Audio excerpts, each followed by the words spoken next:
President Muhammadu Buhari has revealed plans to leave Nigeria for Japan on the 25th of August for the 7th Tokyo International Conference on African Development, TICAD 7. The conference is slated for the 28th to 30th of August, and the president is expected to return to Nigeria on the 31st. TICAD 7 is expected to address Africa's economic transformation through encouraging private investment, the promotion of a sustainable African society for human security, and seeking peace and stability in support of Africa's domestic efforts. This conference is coming at a particularly strategic time for Nigeria as it struggles with maintaining peace and tackling terror. It is also coming at a time when Nigeria's economy is struggling to find its foothold, is in dire need of diversification, and the United Nations has announced that 98 million Nigerians are multidimensionally poor.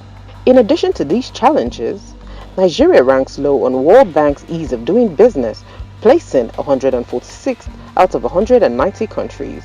Lack of power supply, low internet speed, insecurity, corruption, and difficulty in obtaining credit facilities have been identified as the key impediments to doing business in Nigeria. TICAD 7 is expected to address some of these challenges that stand in the way of making Nigeria a prime destination for investors. Following the 2016 leg of the conference held in Nairobi, Kenya, Japan pledged $500 million for vocational training of 50,000 Africans, $10 billion for infrastructure development, and $30 billion in development assistance to Africa for both the public and private sector.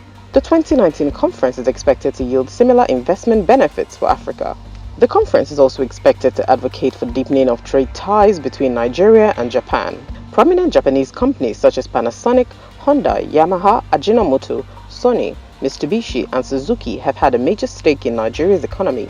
However, at a time when the Nigerian government is moving to discourage importation of goods and encourage local production, it will be interesting to see the extent to which the government will encourage Japanese investment in Nigeria's economy.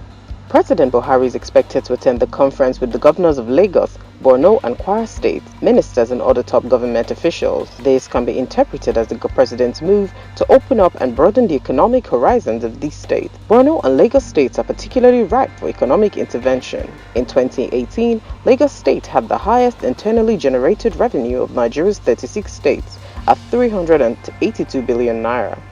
The state is also one of the most economically viable and investment-ripe states in Nigeria. Borno, on the other hand, has struggled with insecurity for over a decade, and this conference is an opportunity to rebuild the ruins and the economy of Borno through foreign investment. This trip is also coming at a time when the issue of public officers traveling overseas has become a major topic of discussion, following the attack on Senator Ekweremadu in Nuremberg, Germany, by members of the indigenous people of Biafra. The Ministry of Foreign Affairs was also forced to issue a travel advisory to politicians going overseas to inform them beforehand to avoid the repeat of the Ekweremadu situation. Nnamdi Kanu, leader of IPOB, has called on all Biafrans living in Japan to ensure that President Buhari is disgraced, arrested, and handed over to authorities in Japan. Kanu also assured Nigerians that IPOB is ready for the legal consequences of an attack on President Buhari. It can also be recalled that Kanu earlier called on his members to attack any Southeast governors seen overseas. So the question remains,